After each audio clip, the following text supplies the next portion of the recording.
Hi everyone, it's Nono here one more time, and I want to welcome you to Livestream 95. I want to say for all of you that I haven't seen since the past year, Happy New Year. I hope you had a great break and you got time to recharge and disconnect.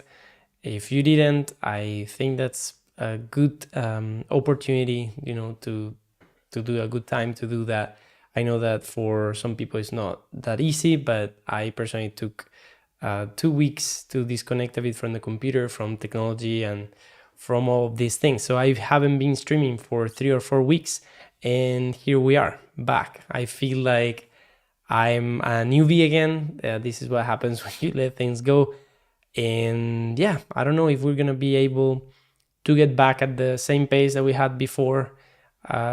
Live streaming at least once a week. I tried to live stream a bit more than once a week before the break, and that was rewarding, I think, because it allowed me to complete the experiment of the Raspberry Pi, which I still have here with me.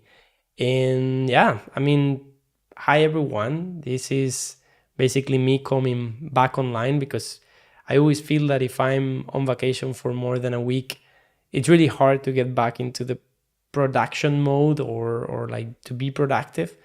And even though from outside I'm usually perceived as a productive person and that I have a lot of automations and things, I'm a really good procrastinator still. So I'm also working on that.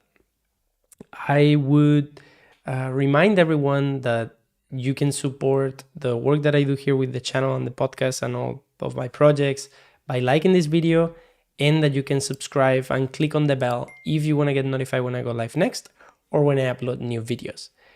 I would invite you to let us know if you can hear me okay, if you can see me okay, and if you're connecting live at any point today or even offline after this live stream has been published as a video.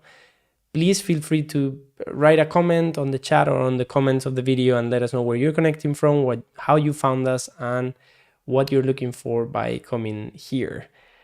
Okay, so a quick note on what we might do today and what we did last time. So Live 94, that's a None of the Mazdas Live /94. We took a look at different topics. The kind of the surrounding umbrella was Raspberry Pi and TensorFlow Lite. We looked at how to get models from TensorFlow Hub, also how to do inference and read metadata from TensorFlow Lite models. I think that was fairly cool because some of the models in TensorFlow Hub bring with them the files needed for listing the classes that they know how to classify. So in the case of I think it was not ResNet, I think it was MobileNet, we got the 1,000 classes that the model could classify between, and we read that file from the same TF-Lite model, so we didn't have to load the labels separately. We looked at how to load the model and also import it inside of TensorFlow Lite and Python in the Raspberry Pi, how to do SSH editing in Visual Studio Code, and how to predict. And I did a demo, which you can see on that video. Actually, this habit of creating chapters is really nice because I have a workflow now on my machine to create them, but then later I have to edit the titles.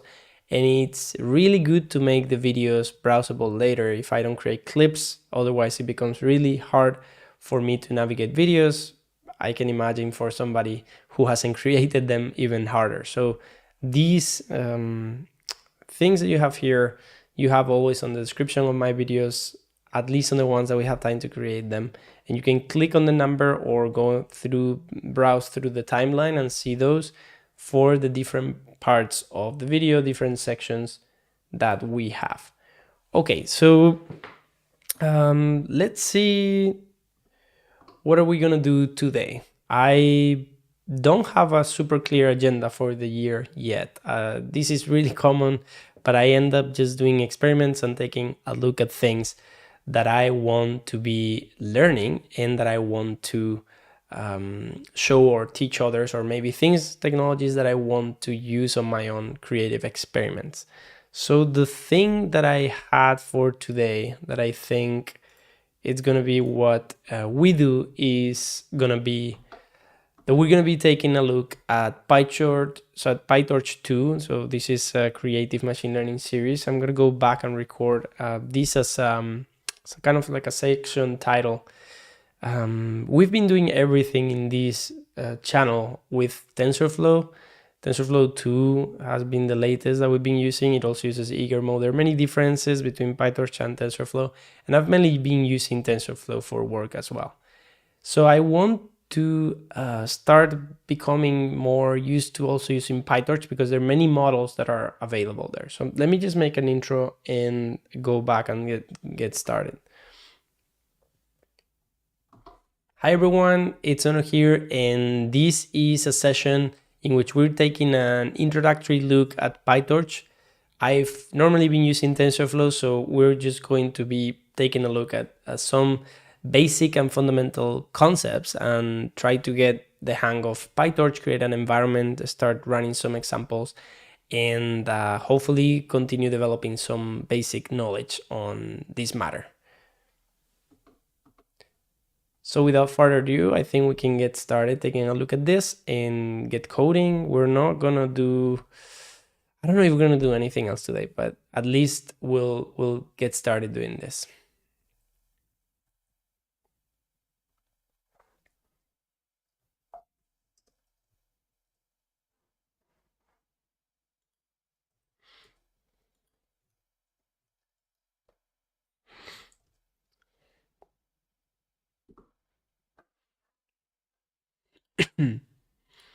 All right, so yeah, let's go. I also wanted to take a look at some of the ideas that I have around this document. At some point, I think I need to make a shared document. We have this topics page, which we haven't been using too often, I would say. That is topics.nono.ma. So we took a look at DALI's API. We recorded the intro to WebSockets and WebRTC, but we haven't really done too much more. Let me see if I can log in. So I'm gonna put this background, log in here.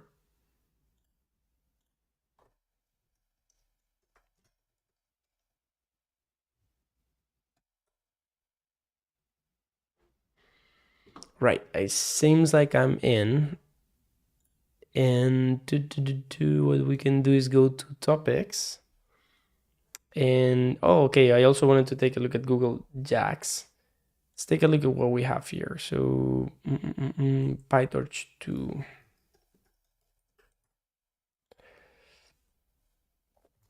PyTorch is one of the most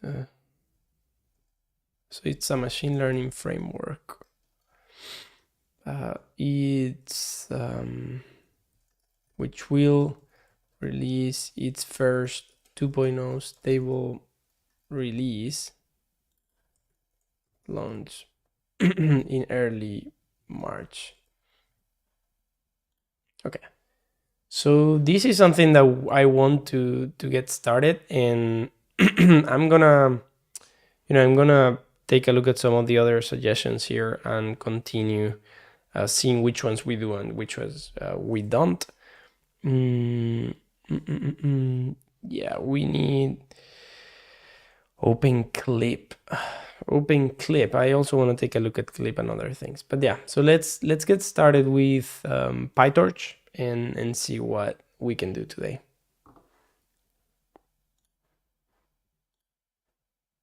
Again, and you get notifications on Discord when new topics are added to the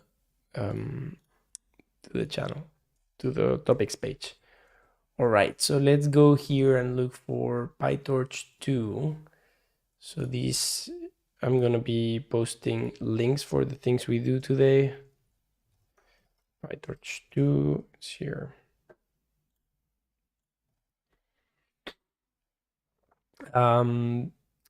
the most recent version of PyTorch was 1.13, and now we have 2.0, which is still not a stable release.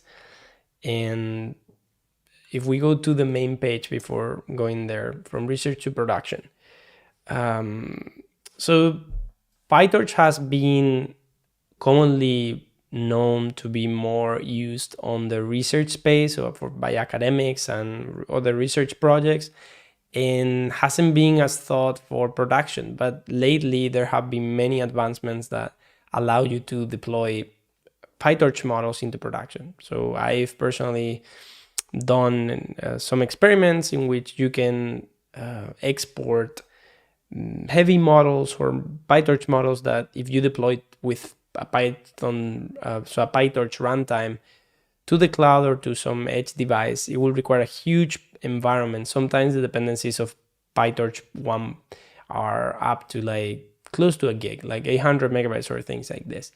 And you can actually export them with something called ONNX and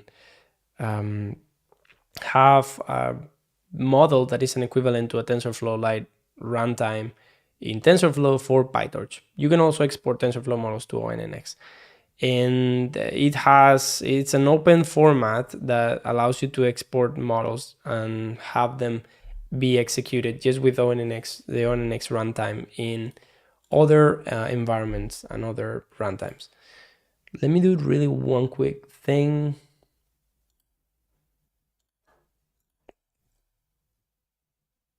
It has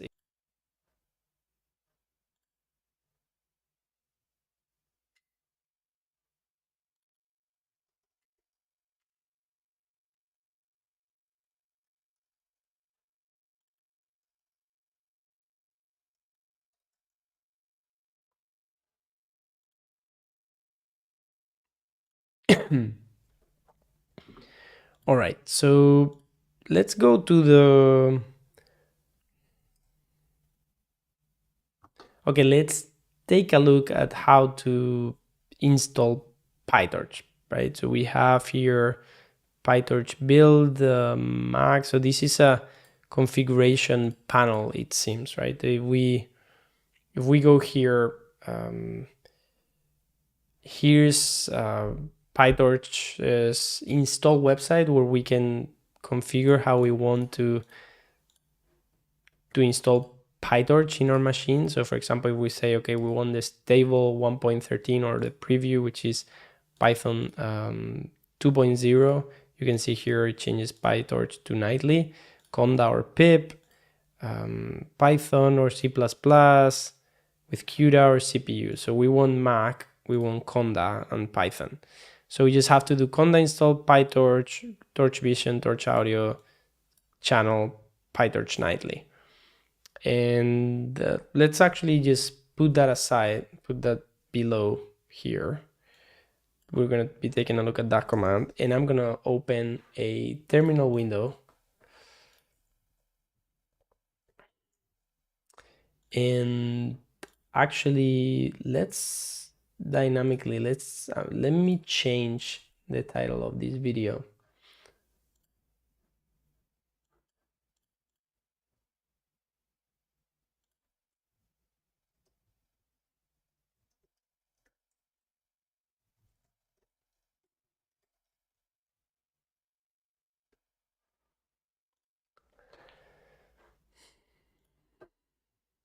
All right.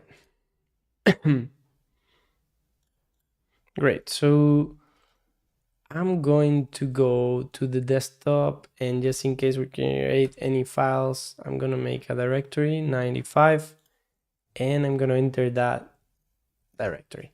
So I'm going to create a new environment. So I'm going to call it PyTorch, and I'm going to run with Python 3.9, and I'm just going to go with that. And once this environment gets created, we're going to activate it, and then we'll install PyTorch 2 on it with the command that we have below. Feel free to let me know on the chat if you're not familiar with Conda, if you're not familiar with any of the tools that we're using here, and we can go into more depth, and I can help you out set up or solve any doubts that you might have. Again, like for those of you who are connected live, let me know in the chat where you're connecting from, if you can hear me and see me okay, and if everything is going smooth. I haven't been streaming for a bit. So we're gonna say conda activate PyTorch, and this happens to be the name. So this PyTorch is the name of my conda environment that I just created with this command, right? So we're saying conda create name PyTorch Python version 3.9, and yes, so it doesn't ask me if I want to proceed. So we're going to see that now the Python version that we're using is Python 3.9.16, and we're using the Python binary at our PyTorch environment. So I'm going to put my windows here and we just have to do conda install PyTorch, Torch Vision, and Torch Audio from PyTorch nightly. All right, and the commands that we run today, I'm going to try to condense them into a Colab notebook that we can later use for educational purposes. All right, so I'm gonna put this here. So this background, so for those of you who you watch, like this is my screen, and I can click a button so you don't see my screen. So I can do things here that is more or less like setting up, but that you don't see, so I don't clutter you with things that are not really part of the tutorial. And I'm just gonna open the right Google Drive account and I'll go to Colab.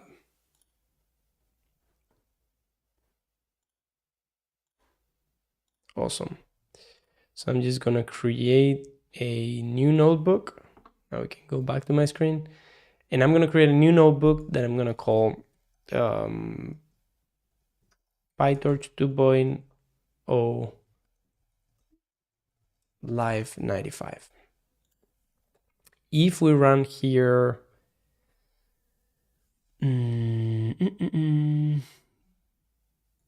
import PyTorch, we're gonna allocate a runtime, get GPU.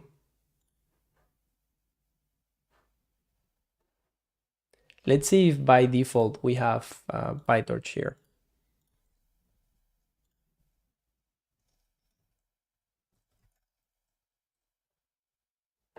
PyTorch is not found, so we can go here and do code. So we're gonna run here. Okay, so first things first. So we're installing a set of packages with that command, so with conda. So I'm gonna add some text here. Install PyTorch 2 with Anaconda. And what I actually did was run this command. I don't think we have conda available here, right? Okay, yeah, we don't. So for now, I'm just gonna put here install PyTorch, Torch Vision, and Torch Audio from the channel PyTorch nightly, and yes. And there in here, what we really want to do is install PyTorch 2 with pip, which is what we're actually gonna run in code. So we're gonna do pip install, and we can go here and we can say, okay, we want to install in Linux with pip, and we have this command here. Okay. So it's pip 3. Let's see one thing here, which pip and which pip 3. Pip version and pip 3 version. Same thing. So we don't need to say 3, but pip install torch vision, torch audio, and then extra index URL, the nightlies. All right, so this is kind of like specifying the channel above. All right, so we're gonna run this. I'm gonna remove this cell here, and we're gonna put a new cell here that says PyTorch 2.0. Intro to PyTorch 2.0. Notebook created during Live 95 by Norma Martinez Alonso. All right, so let's put a link here. Not Live 95. All right, so we are installing here, and now if we run import PyTorch, no model. Okay, import torch.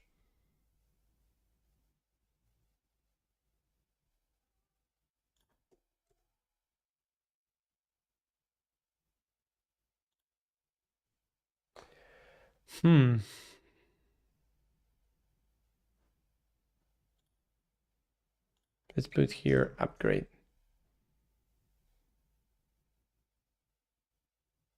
Torch 2. All right, so adding upgrade, it's actually now upgrading to Torch version 2. So let's see what we load now.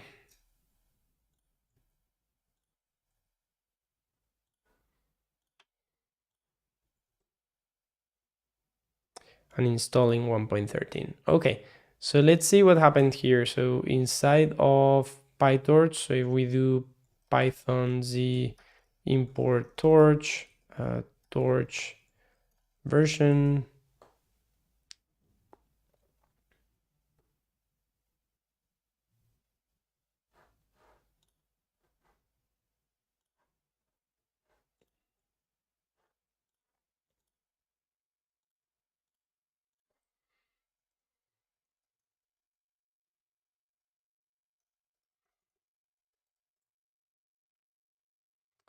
all right, and as always, I'm gonna put a link.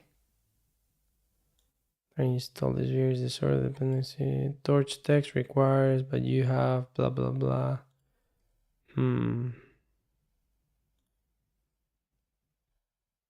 Successfully installed Torch 2.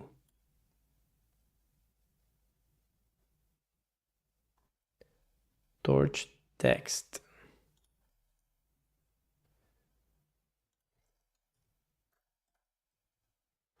Let's try to also install, so update Torch text to see if that solves our issue that we're having there.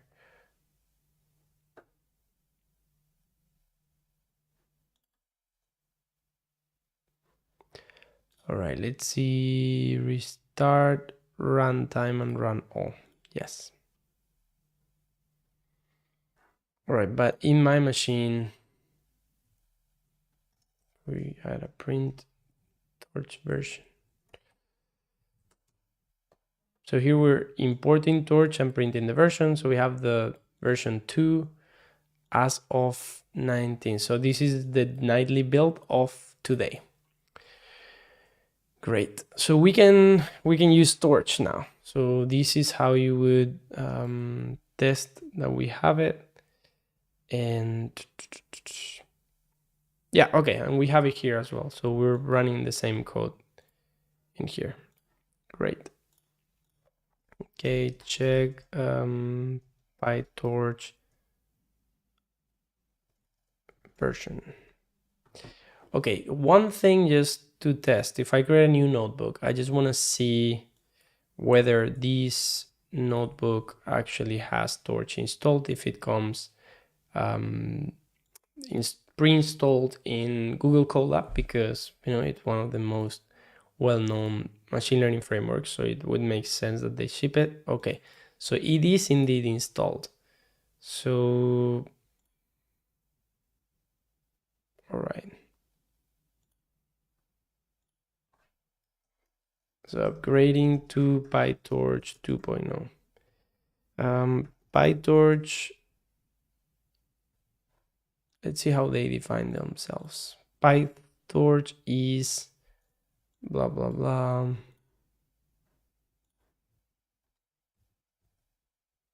open source machine learning framework that accelerates the path.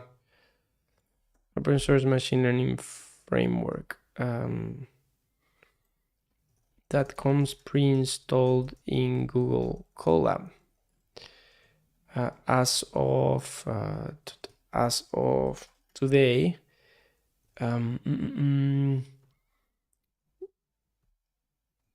collab ships with runtimes ship with and we can get this version from here.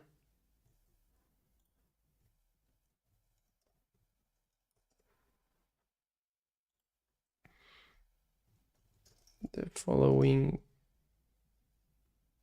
code shows how to upgrade to PyTorch 2.0.0's nightly builds. All right, so that's what we are doing here.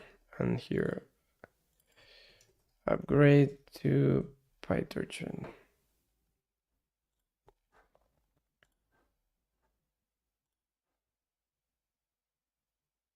And here we're gonna add a note.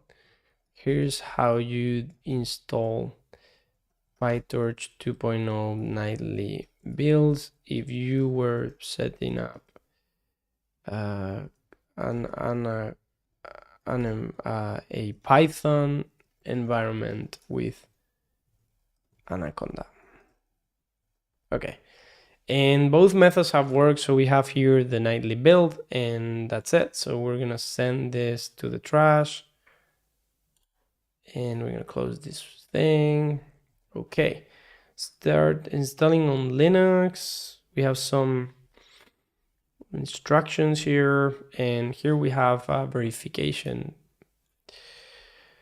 Okay, let's do here. Verify PyTorch is Python works, PyTorch works. All right, so import torch. Well, we already imported it above, so x equal torch random 5x5 or 5x3 print x. All right, so we get a tensor, so it's working properly. And all right. Additionally, to check if GPU and CUDA ROC are enabled, is enabled.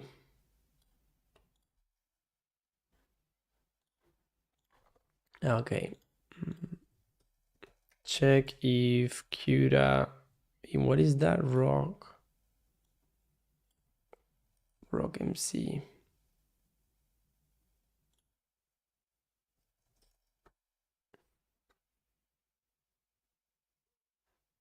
Okay, I guess it's like AMD's equivalent to CUDA. ROCm.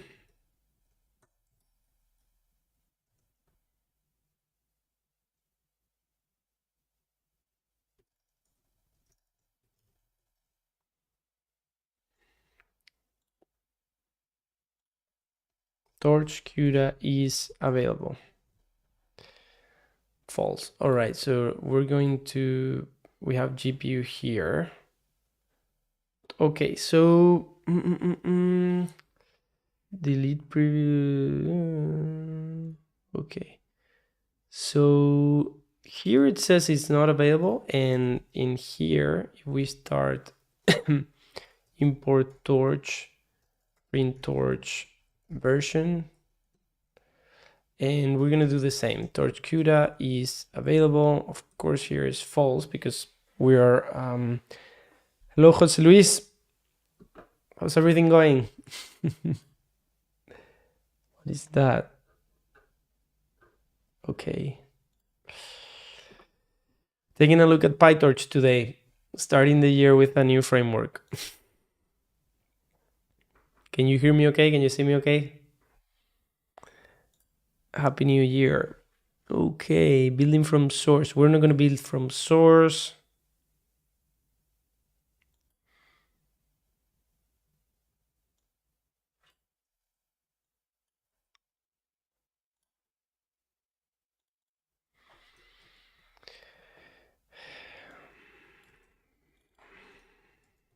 So PyTorch has GPU support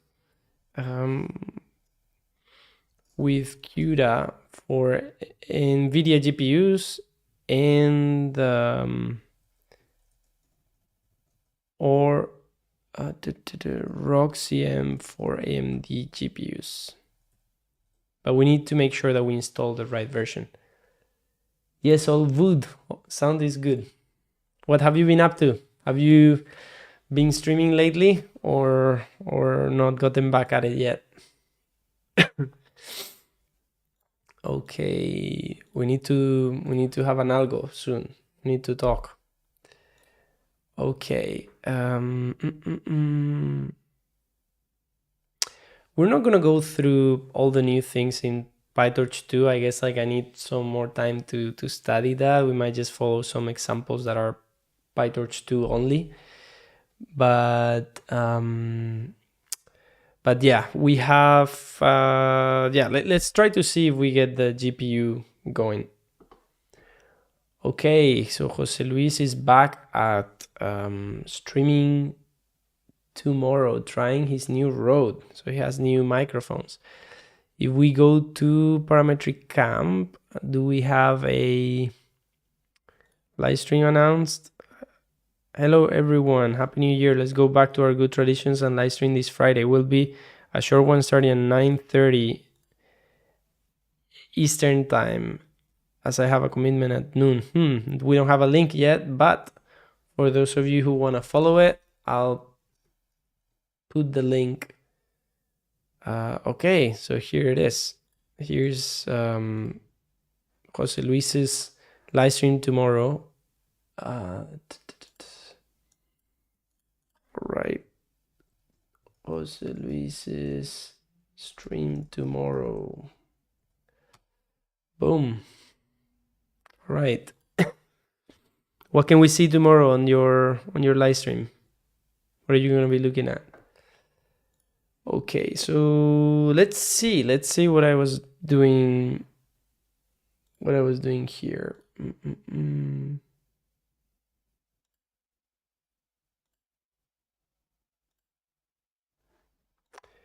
So we were what is that? A heart. Okay, so okay, so here I have, okay, so take a look at this.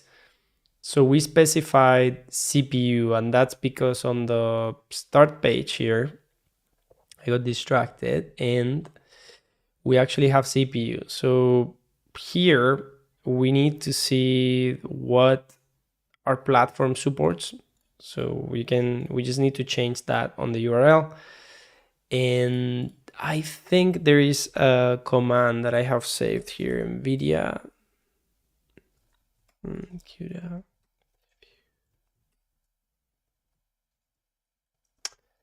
Let me take a quick look here. NVIDIA.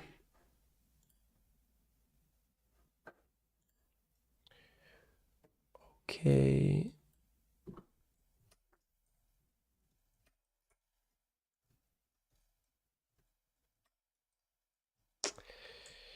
One second.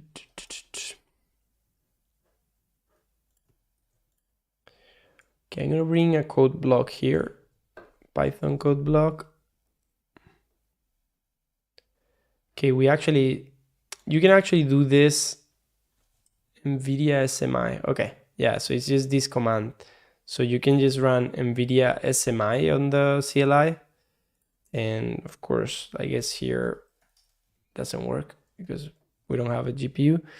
But here we can see that the CUDA version is 11.2. So I'm not sure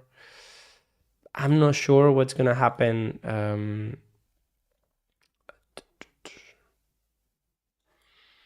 with the package. All right, so what do we have here?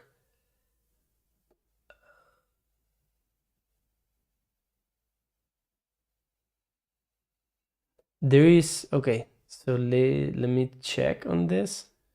So Jose Luis says there is at least a full minute of lag between the video and the chat. It's crazy. I don't know how to check it out. Like, I don't know how to take a look at the lag. Okay, I'm gonna do just a test so you see. I'm going to write I'm gonna write something on the chat. I'm gonna write creative machine learning, and I'm gonna send it. Well, so you, how can we do this? Yeah, okay. So I'm gonna send this in 3, 2, 1, now. When I said now, I've sent it, so you see on the chat, and you will probably see that later. I'm not sure why that is. Maybe because I have no idea why that there is so much latency. Okay, so let's go back to this example. So we're trying to make PyTorch work with the GPU here. So we have CUDA and NVIDIA. And what I'm going to do, I'm just going to put here Q 11.7. So 11.7. And I'm just going to rerun this just to see if we get the thing set up for GPU. At least 20 seconds. Okay, yeah, I don't know why that is. Maybe my connection is not so fast, or maybe I have some setting. I don't really know what latency depends on. One quick second here.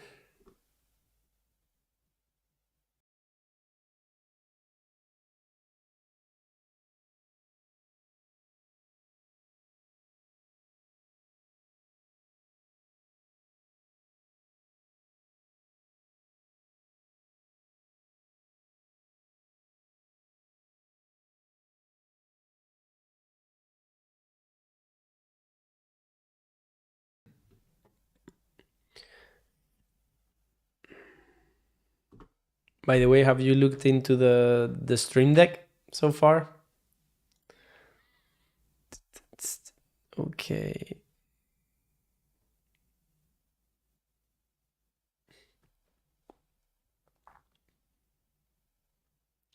So let's see if this resolves and we can do something. While that's resolving, so here there is one of the first examples they put here.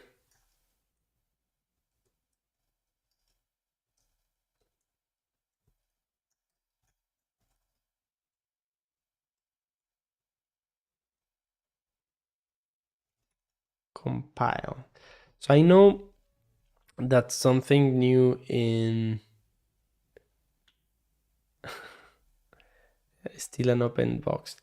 Let's look at what is new here. So 1 second, I lost the example I was gonna do. Okay, here.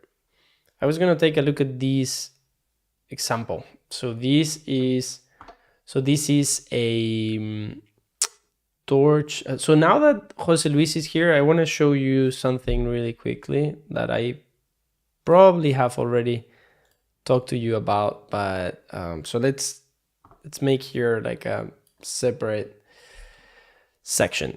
So I have on my machine, I'm recording with OBS, right? So every time, like basically every second, like there is video being streamed here. So this is 4.13 gigs.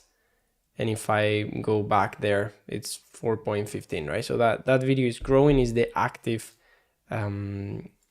video file that I'm recording to, apart from streaming to the cloud. And then there is this markers video that is auto-generated every time I click some of the keys on my Stream Deck, right? So I have this mark key and these other white keys that are also marker keys.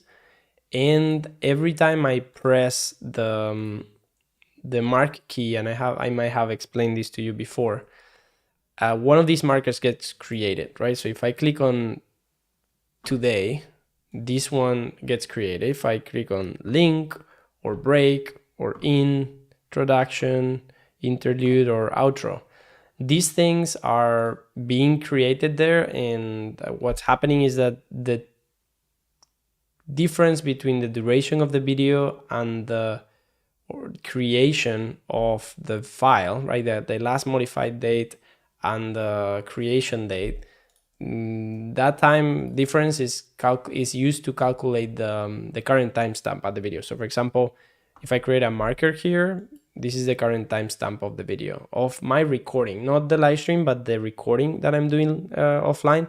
So I can click many times and create different markers, right? So the idea with this is that I would be recording, and as I know that I go into a new section, I would say that section. So for example, this section here is the Stream Deck markers with the Stream Deck. And if I were to now say, okay, I'm gonna talk about PyTorch and GPUs, I can create a marker and say, okay, PyTorch with GPU or something. And then I can save the file and continue creating markers afterwards. And this setup allows me to edit some of these markers live or just do it later. And that way I add this directly, copy and paste to the YouTube description of the video, and then the markers appear as I showed before on this presentation, right? Like something like this on the video. And that's helped me like completely make it easier compared to before to create these markers, and not to be something that is super annoying as to have to go and browse through the video again later to see. You can also just paste these markers as is, and you go clicking on each button. And normally what I do is like when I click and then I say, so I do click and then I say, okay, now we're going to talk about blah, blah, blah. And then the first seconds describe what I'm going to talk about. So the next thing for this workflow that I want to do is that I would click on the mark, and then later there will be a Whisper AI script that would get the next maybe 15 or 30 seconds of audio of the video after the timestamp. And it will put here, instead of the marker, it will put the transcription of whatever I'm saying, right? So that way, even just by looking at the text, I'm going to be able to create the markers, not even having to go into the video and see the markers that I have created. All right, I hope that is cool, and that's something that I'm doing with the Stream Deck. I've talked about, I think I even did the script live in previous live stream, and that is here. Oh, so I have that script here, marker, or maybe Stream Deck. Yeah, add marker. So add marker.py. It's just a Python file that calculates the elapsed seconds and converts the seconds passed since the edited, the creation date and the modification date, and basically puts it into the right format. And you can specify a directory to track the latest file that has been created. All right, big diversion, but now that we have Jose Luis online, just wanted to share something that probably you enjoy using if you get the Stream Deck set up. Okay, now I create another marker and we get back at this. So let's take a look at how to use a pre-trained model with PyTorch. So this is going to be ResNet 18 for image classification. And here, I believe the script is not even set up for giving us any classes or anything. It's just to show that that this works, right? So now let's take a look at a full example of compiler ROCm model and running it with random data. So compiled model, we get the compiled model from here. This part here, this torch.compile model, I think this is something that is new in PyTorch 2, that compiles the model and runs optimizations on it, right?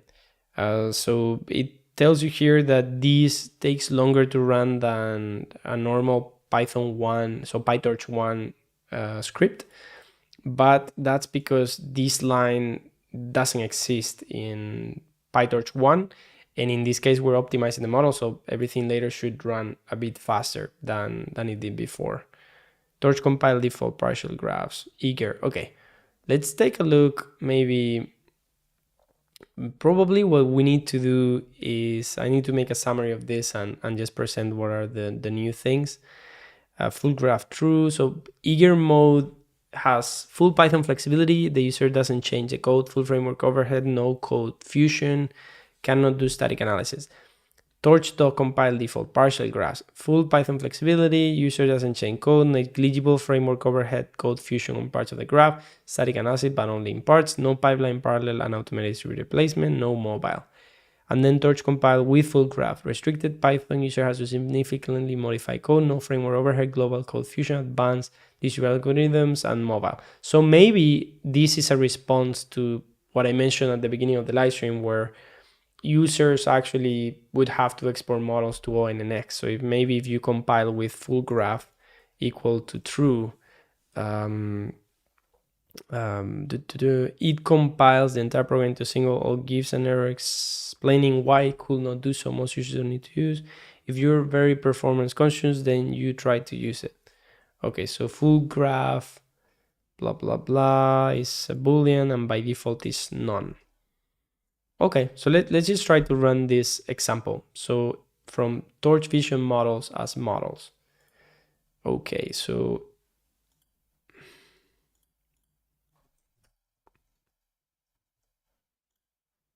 this is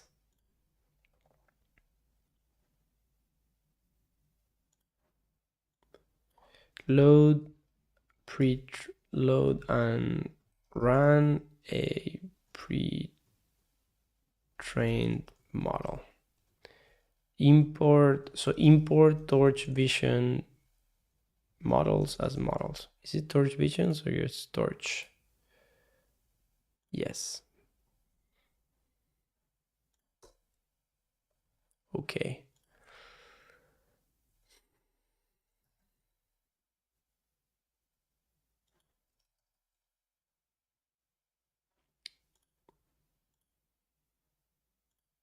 Okay, so we got here models dot, and our model is going to be models dot rest.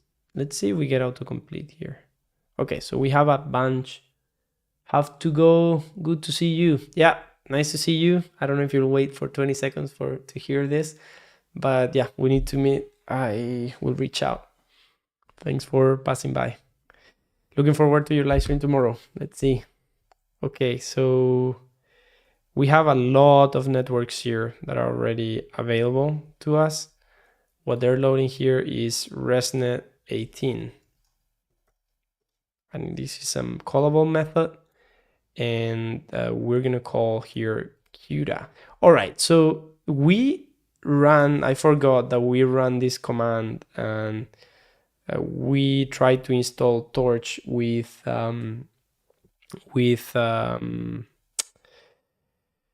GPU, right? So now we get the version for CUDA, which seems to have loaded. We still can run this. And now for Torch, CUDA is available. We get true. So now we have a GPU support and we're going to see this here still for that. And now when we do this, we load the model with CUDA. All right, that's loading, probably has to download it.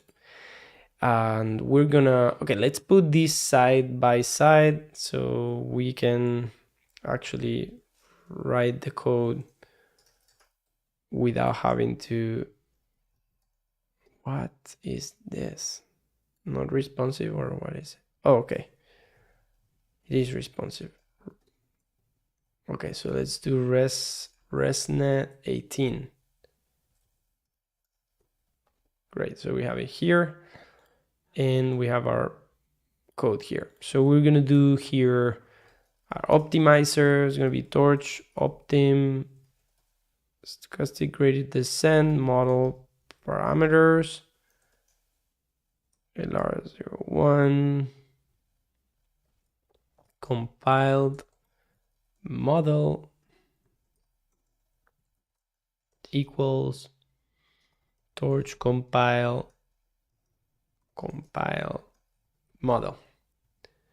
All right, so up to here, so we're compiling the model, and now we just get a random vector of a batch of 16, 3, 244 CUDA. So this method here is basically creating a batch of RGB 224 side and height images, a batch of 16. So if we print that, you're gonna see, you know, these are just, or maybe, I don't know if we can do just this like shape. Yeah, so each image is 224 by 224, has 3 channels. Torch size, okay. So we have that random input, and we're gonna say 0 grad here for the optimizer. Out is gonna be, so the output is gonna be the compiled model. We're gonna pass X through, out some backward, I don't know what this is, and optimizer step.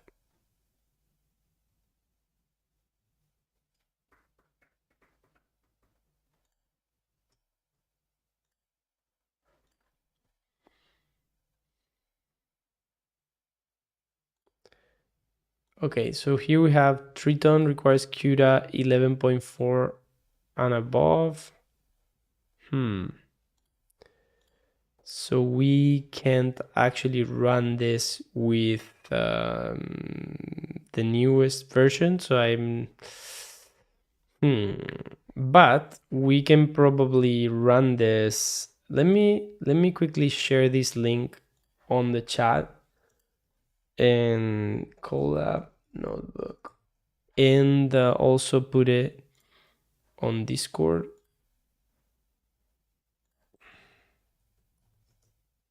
So this is gonna be collab notebook.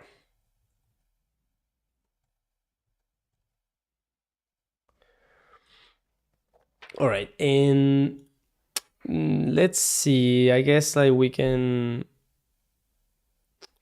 change this back to CPU.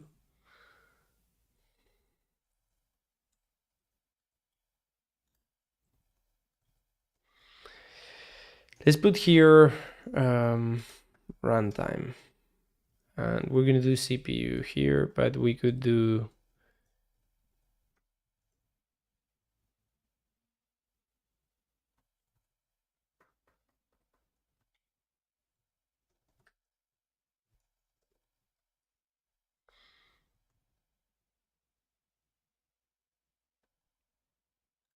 and we're gonna parameterize this like this, right? So we define runtime equals CPU, and we use that as a variable here. Okay, so I'm gonna upgrade once again. So I guess we're gonna have to, now you see the version is for CUDA, but now we're gonna get and try to, what is this doing now?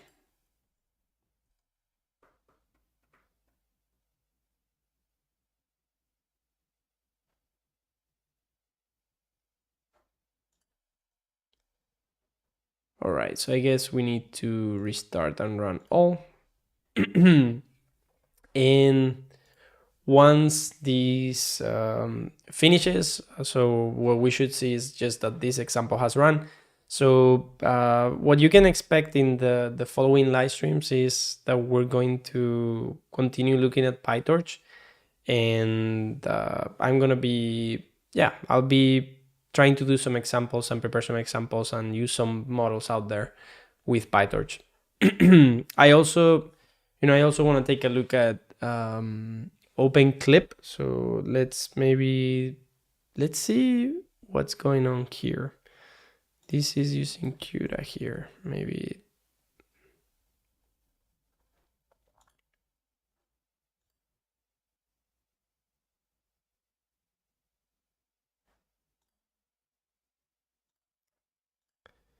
let's restart it, runtime, and run all.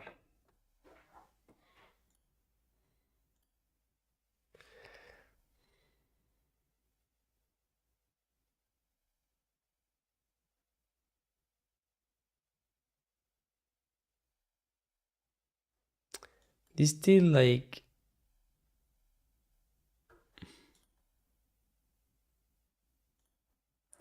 disconnect and delete runtime. So I'm gonna start completely from scratch and run all. And we're gonna clear outputs again.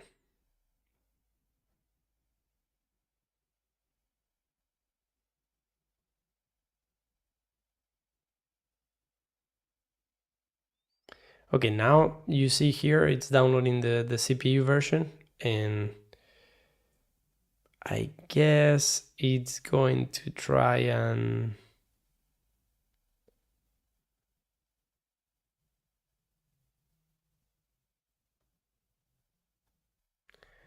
not sure. I mean, NVIDIA says 11.3 or something like that, but maybe with 11.6 we can make it work. But for now, I mean, I'd be just happy if it runs on CPU. It's okay. All right. Let's see. It's really not PyTorch. It's Triton.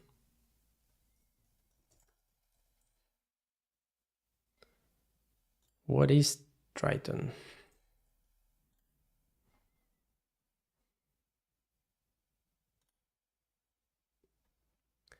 NVIDIA Triton Inference Server provides a cloud and edge inferencing solution optimized for both CPUs and GPUs. This top-level GitHub organization hosts repositories for officially supported backends, such as TensorRT, TensorFlow, PyTorch, Python ONNX runtime, and OpenVINO.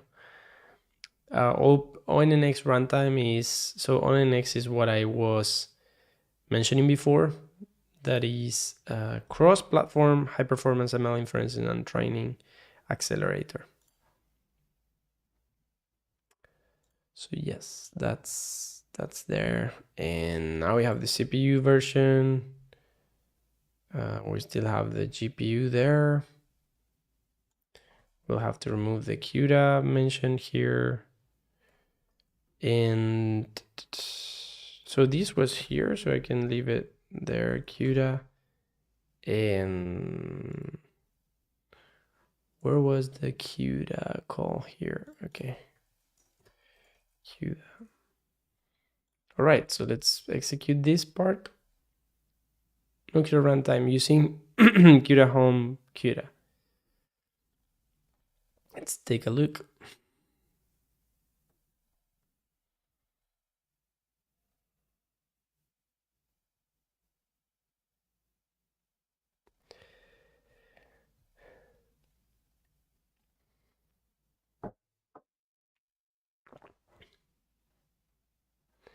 Okay.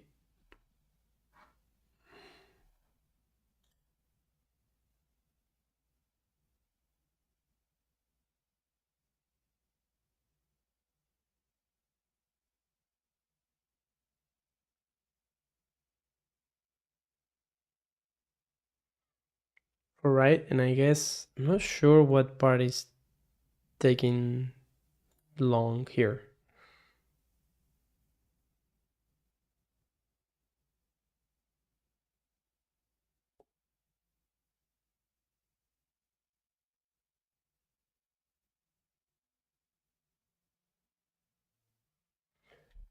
All right, and I guess if we print here out, so this is compile function backward, grad fn, and this is our tensor.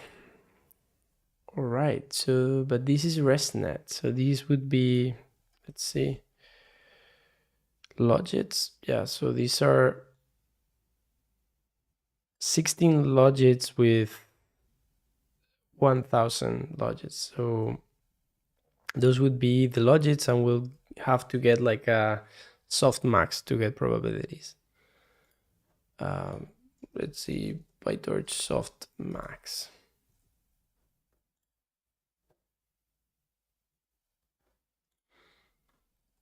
Torch and then softmax.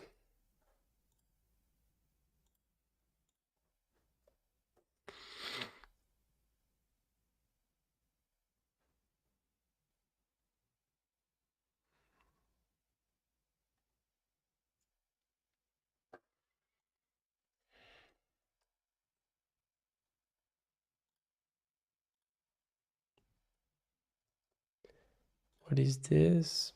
This model doesn't work directly with any loss. Input torch random output m. Well, let's just try here out.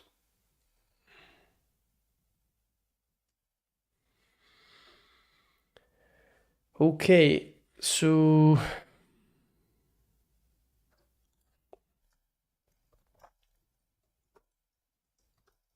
let's see. Let's just try to see if we can classify an image before we go.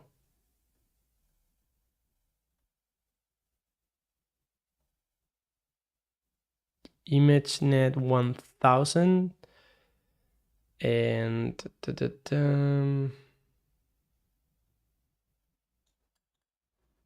this explains how to load the images. So PyTorch example with the ResNet 18.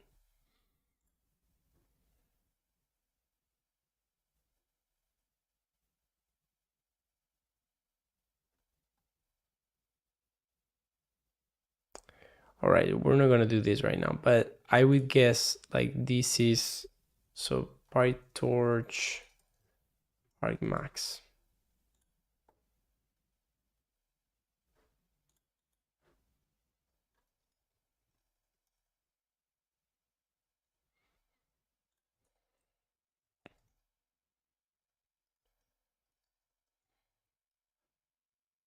Right, and we pass the probabilities. Let's see.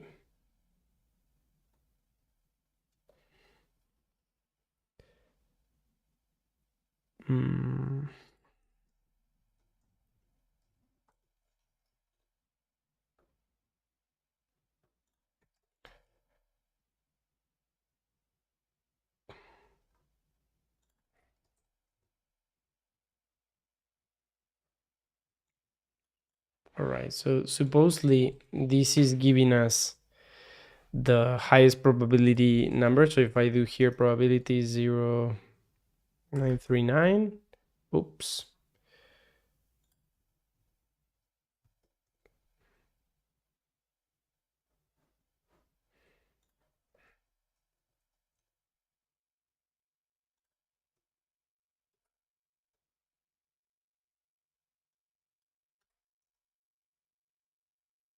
Maybe it is. I'm not sure.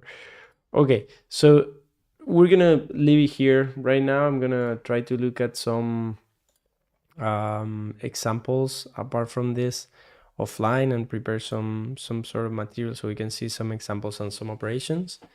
And yeah, so this is our first PyTorch intro. So intro to PyTorch, or like installing PyTorch 2, right? So this is the kind of the collab notebook that we've created here.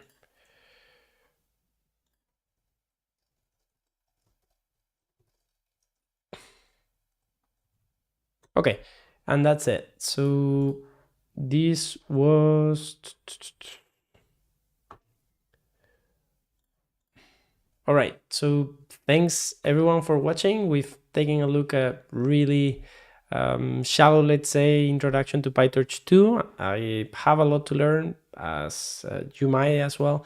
If you are new to PyTorch, I'm more familiar with TensorFlow, so thanks a lot for watching. If you're online today, make sure you like this video to support my work, and that you subscribe and click on the bell if you want to get notified when I go live next or when I upload new videos.